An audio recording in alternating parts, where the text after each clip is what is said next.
জাতীয় থেকে আন্তর্জাতিক, প্রান্তিক নগর থেকে জনপদ, ঠিক চারপাশে কি ঘটছে এই মুহূর্তে তা নিয়ে আয়োজন এখন চারপাশ। আপনাদের সঙ্গে আছি আমি নাজমুস সাকিব।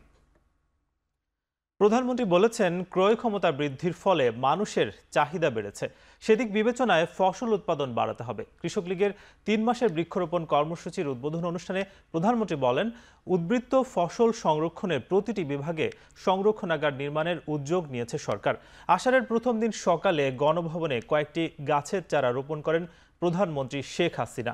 এর আগে ৩ মাস ব্যাপী বৃক্ষরোপণ কর্মসূচির উদ্বোধন করেন তিনি। পরে কৃষক লীগ আয়োজিত অনুষ্ঠানে প্রধানমন্ত্রী বলেন, ১৯৮৪ সাল থেকে বর্ষাকালে বৃক্ষরোপণ করে আসছে আওয়ামী লীগ। উৎপাদিত বাড়তি ফসল সংরক্ষণে প্রতিটি বিভাগে সংরক্ষণাগারের উদ্যোগ নিয়েছে সরকার। অবকাঠামো উন্নয়নের কারণে ফসলি জমি যেন নষ্ট না হয় সেদিকে সবাই নজর দেওয়ার আহ্বান জানান তিনি। এ সময় দেশবাসীকে ঈদের শুভেচ্ছা জানিয়ে পশু কোরবানিতে নিয়ম মানতে ও পরিষ্কার পরিচ্ছন্নতা বজায় রাখার আহ্বান জানান প্রধানমন্ত্রী। আজকে আমরা গ্রামে গ্রামে বিদ্যুৎ দিতে পেরেছি, আজকে আমরা গবেষণা করছি। এই যে গবেষণা করে আজকে কৃষিতে যে সাফল্য আমরা অর্জন করেছি, এই গবেষণা ইনস্টিটিউটগুলিকে তো জাতির পিতা বঙ্গবন্ধু শেখ মুজিবের হাতেই কিন্তু করা, এবং তিনি এটা করে দিয়ে গেছেন। তিনি কৃষি গবেষণা ইনস্টিটিউট করেছেন, পাট গবেষণা ইনস্টিটিউট, কৃষি গবেষণা কাউন্সিল, ধান গবেষণা ইনস্টিটিউট, তুলা উন্নয়ন বোর্ড এবং এরকম কৃষিভিত্তিক বিভিন্ন প্রতিষ্ঠান তিনি করে দিয়ে গেছেন। কৃষি অর্থনীতিটাকেই আমরা আরও উন্নত করে আমরা শিল্পায়নে যাব, কিন্তু কৃষি বাদ দিয়ে না, কৃষিকেও আমরা উন্নত করব এবং কৃষিভিত্তিক শিল্পটাই আমাদের বেশি গড়ে উঠবে। আমাদের কাঁচামাল তো এখান থেকে আসবে, সেটা লক্ষ্য রেখে আমরা সারা বাংলাদেশে ১০০টা অর্থনৈতিক অঞ্চল করছি। এই অঞ্চল করার উদ্দেশ্যটা আমার হলো, আমরা দেখি যেখানে সেখানে একটা ব্যবসায় নিয়ে একটা জমি কেনে আর একটা ইন্ডাস্ট্রি করে, আমার কৃষি জমি নষ্ট করে দেয়। জমে উঠছে ঈদুল আজহা উপলক্ষে কোরবানির পশুর কেনাকাটা। রাজধানীর বিভিন্ন হাটগুলোতে দেখা যায় ক্রেতাদের ভিড়। কোরবানির জন্য পছন্দসই পশু কিনছেন দরদাম করে। প্রতিটি হাটে পশুর যোগান রয়েছে পর্যাপ্ত, তবে পশুর দাম গত বছরের তুলনায় কিছুটা বেশি বলছেন ক্রেতারা। তবে বিক্রেতারা বলছেন, সব ধরনের গোখাদ্যের দাম বেড়েছে অন্তত ৪০%, যার প্রভাব পড়েছে পশুর দামে। দাম কষাকষির মাধ্যমে সামর্থ্যের মধ্যেই পশু কিনছেন ক্রেতারা। বিক্রেতাদেরও প্রত্যাশা, ভালো দামে পশু বিক্রি করে বাড়ি ফিরবেন তারা। কালকে ঘুরছে, আজকে ঘুরতেছে, কিন্তু দাম কিনতে পারতেছে না, গরুর দাম বেশি অনুযায়ী। 1 কেজি মাংসের দাম কিনতে যায় ১,০০০ টাকা, আর এখানে তাই চাইলে ৫০০ টাকা। ৫০০ টাকায় দিবে, ৩০০ টাকাও বলছে না। কোরবানির গরু তো সবাই চায় একটু ভালো কিনতে, একটু দেখে শুনে, একটু সুন্দর কিনতে। এখন দামে যে পার্থক্যটা, মোটামুটি গ্যাপটা একটু বেশি হইলে মনে করেন আমরা দামাদামি করতে পারি না। কিনা হলো ১.৫ লাখ, আসে দাম করে ২০, ৩০, ২৫, কিভাবে যাবো? একবারে মনে করেন যে ব্যাপারে পর্যন্ত কুরবানি দিয়ে আলাবো। রাজধানীর বাইরের পশুর হাটগুলোতে ভিড় বাড়ছে ক্রেতাদের। বেশিরভাগ হাটে চাহিদার তুলনায় পশুর যোগান বেশি থাকলেও দাম বেশির অভিযোগ ক্রেতাদের। বিষয়টি স্বীকার করেন বিক্রেতারাও। বরিশালের হাটগুলোতে বিভিন্ন আকার আকৃতির নজর করা পশুতে পরিপূর্ণ। ঈদ ঘনিয়ে আসায় হাটে বেড়েছে ক্রেতা সংখ্যা। অনেকে বলছেন বিক্রি কিছুটা কম, তবে ব্যবসায়ীদের আশা আজ থেকে বাড়বে বিক্রি। এদিকে বৃষ্টি উপেক্ষা করে সিলেটের হাটগুলোতে বেড়েছে ক্রেতা সমাগম। দুর্যোগপূর্ণ আবহাওয়াতেও পশুর দাম ২০ থেকে ২৫% বৃদ্ধির অভিযোগ আছে। সাভারের বিভিন্ন স্থানে জমজমাট পশুর হাট। প্রতিটি হাট বাজারে প্রচুর গরু ছাগল আমদানি হচ্ছে। হাটে হাটে ক্রেতাদের আকর্ষণের জায়গায় রয়েছে বড় আকৃতির গরু ও ছাগল।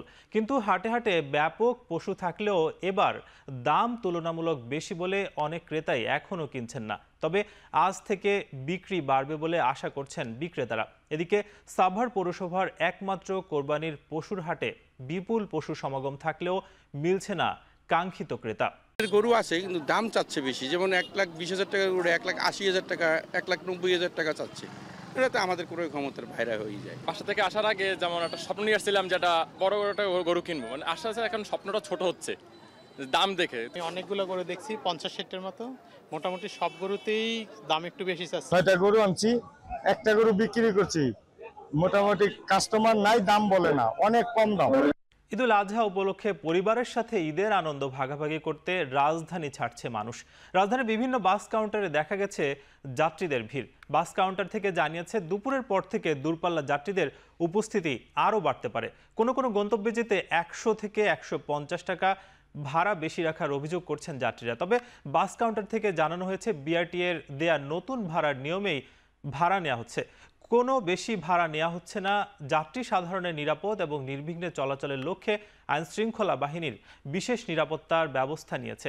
এদিকে বিআরটিএ, পুলিশ বিভাগ, সিটি কর্পোরেশন এবং পরিবহন মালিক শ্রমিকদের সমন্বয়ে গঠন করা হয়েছে ভিজিল্যান্স টিম।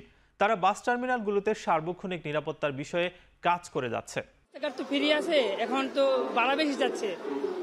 ভাড়া মনে করেন ভাড়া আছে 600 টাকা, 800 টাকা যাচ্ছে। অনেকদিন পর যাচ্ছে তো খুব খুশি আছি।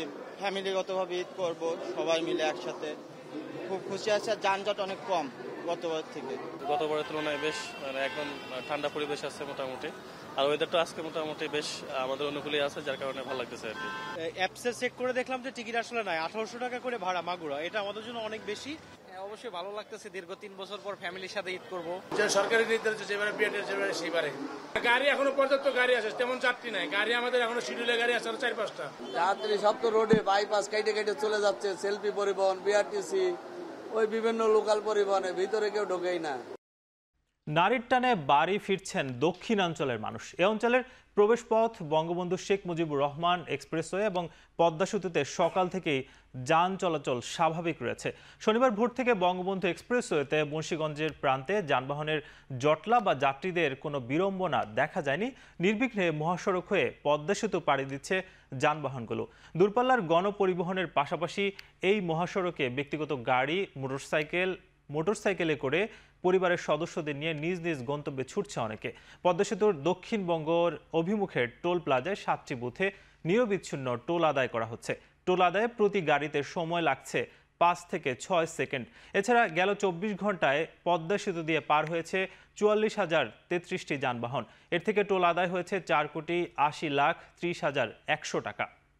কুরবানি দেওয়ার জন্য গ্রামে যাইতেছি, বা খুব আনন্দ, জামজট কম, এ কারণে ভালো লাগতেছে। গ্রামে যাইতেছি, ফাঁকায় ফাঁকায় যাচ্ছি, এই জন্য ভালো লাগছে। আমরা কোনো যানজট পাইনি, একদম সুন্দরভাবে স্বাচ্ছন্দ্যে আসছি। খুব আনন্দ উপভোগ করতেছি, খুব ভালোই লাগতেছে। আর যানজট নাই, এই জন্য আরো ভালো। বঙ্গবন্ধু সেতুতে গেল 24 ঘন্টায় 53,708টি যানবাহন পারাপার হয়েছে। এতে টোল আদায় হয়েছে 3,80,63,400 টাকা, যা এবারের ঈদযাত্রায় সর্বোচ্চ। ঈদযাত্রার শেষ মুহূর্তে নারীর টানে বাড়ি ফিরছে উত্তরাঞ্চলের মানুষ। এতে ঢাকা টাঙ্গাইল বঙ্গবন্ধু মহাসড়কে যানবাহনের চাপ কিছুটা বেড়েছে। বঙ্গবন্ধু সেতু কর্তৃপক্ষ জানিয়েছে, স্বাভাবিক সময়ে 24 ঘন্টায় 18 থেকে 20,000 যানবাহন সেতু পারাপার হলেও ঈদযাত্রাকে কেন্দ্র করে তা বেড়েছে। সেতুর উভয় প্রান্তে 12টি বুথের মাধ্যমে টোল আদায় করা হলেও ঈদযাত্রা নির্বিঘ্ন করতে উভয় প্রান্তে আলাদা মোটরসাইকেলের লেন সহ 18টি বুথের মাধ্যমে টোল আদায় করা হচ্ছে। এর আগে গত বৃহস্পতিবার টোল আদায় হয় 2,06,40,000 টাকা। প্রায় 10 ঘন্টা পর ঢাকা টাঙ্গাইল বঙ্গবন্ধু সেতু মহাসড়কে যান চলাচল স্বাভাবিক হয়েছে। এতে আপাতত স্বস্তিতে বাড়ি ফিরছে উত্তরাঞ্চলের ঘরমুখো মানুষ। তবে প্রিয়জনদের সাথে ঈদ করতে কেউ কেউ জীবনের ঝুঁকি নিয়ে খোলা ট্রাক ও পিকআপে বাড়ি যাচ্ছে। টাঙ্গাইল কালীহাতির সল্লা থেকে ঈদযাত্রার বিস্তারিত জানিয়েছেন সহকর্মী কাউসার আহমেদ। প্রায় 10 ঘন্টা পর ঢাকা টাঙ্গাইল বঙ্গবন্ধু সেতু মহাসড়কে যান চলাচল স্বাভাবিক হয়েছে। আমি রয়েছি এই মহাসড়কের কালীহাতির সোল্লা এলাকায়। আমার পিছনে দেখতে পাচ্ছেন যে উত্তরাঞ্চলের যানবাহনগুলো খুব দ্রুত গতিতে উত্তরের দিকে ছুটে যাচ্ছে। আর এই মহাসড়কে ভোররাত থেকে প্রায় এলেঙ্গা পর্যন্ত প্রায় 14 কিলোমিটার এলাকায় যানজটে ছিল। তখন উত্তরের যারা বাড়ি ফিরছেন তাদের খুব ভোগান্তি পোহাতে হয়েছে। তবে বেলা বাড়ার সাথে সাথে সেই যানজট স্বাভাবিক হয়েছে। এখন স্বস্তিতে মানুষ বাড়ি ফিরতে। তবে এই মহাসড়কে এখনও জীবনের ঝুঁকি নিয়ে কেউ খোলা ট্রাক বা পিকআপে করে ঘরে ফিরছে। আর এর কারণ হিসেবে পুলিশ জানিয়েছেন যে যানজট নিরসনে তারা 7 শতাধিক পুলিশ দায়িত্ব পালন করছেন। আর এছাড়াও টাঙ্গাইলের পুলিশ সুপার জানিয়েছেন যে ঈদযাত্রাকে কেন্দ্র করে মহাসড়কের এলেঙ্গা থেকে বঙ্গবন্ধু সেতু পর্যন্ত যে প্রায় 14 কিলোমিটার সড়কটি রয়েছে সেটি ওয়ান ওয়ে করে দেওয়া হয়েছে। তিনি জানিয়েছেন যে 4 লেন থেকে ছেড়ে আসা যানবাহনগুলো যাতে উত্তরের মানুষ যাতে স্বস্তিতে যেতে পারে সেই জন্য এলেঙ্গা থেকে সেতু পর্যন্ত তারা এই উত্তর বঙ্গমুখী 4 লেনের সুবিধা নিয়ে যেতে পারছেন। আর এছাড়া বঙ্গবন্ধু সেতু পার হওয়ার পরে যারা ঢাকায় যাবেন তারা সেতুর গোল চত্বর হয়ে বুয়াপুর হয়ে এলেঙ্গা দিয়ে ঢাকায় পৌঁছাতে পারছেন। এ কারণে উত্তরের গাড়িগুলো খুব দ্রুত বেগে ছুটে চলছে। আর এদিকে গত রাত 12টা পর্যন্ত গত 24 ঘন্টায় বঙ্গবন্ধু সেতুতে প্রায় 54,000 যানবাহন পারাপার হয়েছে। আর এতে টোল আদায় হয়েছে 3,80,00,000 টাকার উপরে। আর এদিকে গত রাত থেকে সকাল 8টা পর্যন্ত বঙ্গবন্ধু সেতুতে প্রায় 21,000 যানবাহন পারাপার হয়েছে। এতে টোল আদায় হয়েছে 1,06,00,000 6 লাখ টাকার উপরে। তো এ ছিল ঢাকা টাঙ্গাইল বঙ্গবন্ধু সেতু মহাসড়কে যান চলাচলের সবশেষ তথ্য। ঈদযাত্রার চতুর্থ দিনে কমলাপুর থেকে স্বাচ্ছন্দ্যে ঢাকা ছাড়ছে ঘরমুখো মানুষ। সকাল থেকে শিডিউল মেনে ছেড়ে যাওয়া ট্রেনের যাত্রীদের চোখে মুখে ছিল আনন্দের ছাপ। ঈদ যত ঘনিয়ে আসছে ততই বাড়ছে বাড়ি ফেরা মানুষের চাপ। সকাল থেকে বেশিরভাগ ট্রেন নির্দিষ্ট সময়ে মেনে স্টেশন ত্যাগ করেছে। নির্ধারিত সময়ে ট্রেন ছেড়ে যাওয়ায় ভোগান্তি ছিল কম, যাত্রীদের চোখে মুখেও ছিল খুশির আমেজ। এদিকে অতিরিক্ত চাপ সামাল দিতে রেলওয়ের সর্বোচ্চ প্রস্তুতি আছে বলে জানানো হয়েছে। এছাড়া রেল যাত্রা নির্বিঘ্ন করতে টিকিট কালোবাজারি বন্ধ ও আইনশৃঙ্খলা পরিস্থিতির নজরদারি করছে রেলওয়ে কর্তৃপক্ষ। এবারের ঈদ যাত্রা মোটামুটি অন্যবারের তুলনায় ভালো আছে। অসম্ভব ভালো লাগছে, বাড়ি যাব, ঈদ করবো, এই জন্যই তো এত কষ্টটা আর কি নেওয়া। কষ্ট করে গেলে ওখানে যাওয়ার পরে ভালো লাগবে। উত্তরবঙ্গের জন্য লালমনি, রংপুর, কুড়িগ্রাম একটা স্পেয়ার লেগ দিয়েছে এক্সট্রা, এটার কারণে লেটটা মোটামুটি কভার হচ্ছে। তো এই কারণে আর কি মোটামুটি ট্রেনগুলো রাইট টাইমে যাচ্ছে, যে কারণে আমাদের ভোগান্তি কম হচ্ছে। অনেক শান্তি পথে যেতে পারতেছি, বা কোনো গ্যাদারিং নাই, কোনো ঝামেলা নাই। বাড়ি যাচ্ছি, বাবা মার সঙ্গে ঈদ করবো, ভালো লাগবে। আর যাওয়ার মনে করেন যে টিকিট অনলাইনে কেটে রাখছিলাম। আমার খুব ভালোই লাগতেছে সবার সাথে ঈদ করতে।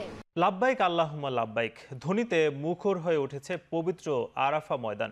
শনিবার সূর্যোদয়ের পর থেকে আল্লাহর দরবারে দুহাত তুলে গুনাহ মাফের ফরিয়াদ জানাচ্ছেন হজে অংশগ্রহণকারী মুসল্লিরা। সূর্যাস্ত পর্যন্ত সেখানে অবস্থান করবে তারা। জোহরের আজানের পর মসজিদে নামিরায় বিশাল জামাতে নামাজ আদায় করবেন তারা। এরপর শুরু হবে খুতবা পাঠ। এবছর খুতবা পাঠ করবেন পবিত্র মসজিদুল হারামের ইমাম ও খতিব শায়েখ ডক্টর মাহের বিন হামাদ। বাংলা, ইংরেজি, আরবি, ফার্সি, উর্দু সহ মোট 50টি ভাষায় শোনা যাবে হজের খুতবা। খুতবা শেষে সেখানেই জোহর ও আসরের নামাজ আদায় করবেন হজ প্রত্যাশীরা। আরাফার মূল আনুষ্ঠানিকতা শেষে মুজদালিফার উদ্দেশ্যে রওনা দেবেন তারা। যুদ্ধ কবলিত গাজার উত্তরাঞ্চলে ত্রাণ ঢুকতে দিচ্ছে না ইসরায়েল। বিবিসিকে জানিয়েছে জাতিসংঘের শিশু বিষয়ক সংস্থা ইউনিসেফ। অভিযোগ স্বীকার করেছে ইসরায়েলি সেনাবাহিনী। দাবি করছে সঠিক নথিপত্র দেখাতে না পারায় আটকে দেয়া হচ্ছে ত্রাণবহর। ইসরায়েলের দাবি প্রত্যাখ্যান করেছে ইউনিসেফ। 8.5 মাসের যুদ্ধে উপত্যকার দক্ষিণে গৃহহীন 10 লাখ মানুষ বিশুদ্ধ পানি ও স্যানিটেশনের ন্যূনতম অধিকারটুকুও পাচ্ছে না বলে জানিয়েছে জাতিসংঘ। ত্রাণ সরবরাহে সমুদ্রে নির্মিত যুক্তরাষ্ট্রের অস্থায়ী জেটিটিও উপকূলে আবহাওয়া দুর্যোগপূর্ণ বলে সরিয়ে নিচ্ছে মার্কিন সেনারা। এদিকে 24 ঘন্টা ইসরায়েলের হামলায় নবজাতক সহ প্রাণ গেছে আরও কমপক্ষে 25 ফিলিস্তিনির। এ নিয়ে 253 দিনের আগ্রাসনে নিহতের সংখ্যা বেড়ে দাঁড়িয়েছে 37,266 জনে। এ পর্যন্ত 9,500 ফিলিস্তিনিকে আটক করেছে ইসরায়েলি বাহিনী। অস্ত্রবিরতি চাইলে রাশিয়ার দাবিকৃত অঞ্চল থেকে সেনা প্রত্যাহার করতে হবে ইউক্রেনকে, বলছে রুশ প্রেসিডেন্ট ভ্লাদিমির পুতিন। শুক্রবার রাজধানীর মস্কোতে রুশ রাষ্ট্রদূতের সঙ্গে বৈঠকে পুতিন জানান, রাশিয়ার আংশিক অধিকৃত দোনেস্ক, লুহানস্ক এবং খারসন, ঝপরঝিয়া থেকে সরে যেতে হবে ইউক্রেনের সেনাদের। আরও বলেন, রাশিয়ার সঙ্গে শান্তি আলোচনা চাইলে যুক্তরাষ্ট্র নেতৃত্বাধীন প্রতিরক্ষা জোট ন্যাটোতে যোগ দেওয়ার স্বপ্ন ত্যাগ করতে হবে ইউক্রেনকে। পুতিনের এসব প্রস্তাব প্রত্যাখ্যান করেছে ইউক্রেনের প্রেসিডেন্ট ভ্লাদিমির জেলেনস্কি। জানিয়েছেন, 2013 সালে রাশিয়ার আত্মসাৎ করা ক্রিমিয়া থেকে রুশ সেনা প্রত্যাহার না করলে মস্কোর সাথে শান্তি আলোচনায় বসবেন না তিনি। 2022 সালের ফেব্রুয়ারি থেকে ইউক্রেনের সামরিক অভিযান চালাচ্ছে রাশিয়া। 36 ঘন্টার ভারী বৃষ্টির প্রভাবে ভারত আর নেপালের হিমালয়ান অঞ্চলে বন্যা ভূমিধসে প্রাণ গেছে কমপক্ষে 10 জনের। মুষলধারে বৃষ্টিতে ভারতের উত্তর পূর্বাঞ্চলীয় রাজ্য সিকিমের লাচুংয়ে আটকে পড়েছে হাজার হাজার পর্যটক। রাজ্যটিতে 6 জন এবং প্রতিবেশী নেপালের কোশি প্রদেশে আরও 4 জনের মৃত্যু হয়েছে বলে জানিয়েছে প্রশাসন। ক্ষতিগ্রস্ত হয়েছে অর্ধশত বাড়িঘর, রাস্তাঘাট, সেতু, অন্যান্য অবকাঠামো। ভুটান ও নেপাল সীমান্তবর্তী ভারতের সিকিমে হিমালয়ের নৈসর্গিক প্রাকৃতিক সৌন্দর্যের কেন্দ্রে রয়েছে 28টি সুউচ্চ পর্বতের চূড়া, 21টি হিমবাহ, 200-র বেশি পাহাড়ি হ্রদ। হরপা বান ও ভূমিধস প্রবণ সিকিমে গেল বছরই প্রলয়ঙ্কারী বন্যায় প্রাণ যায় শতাধিক মানুষের।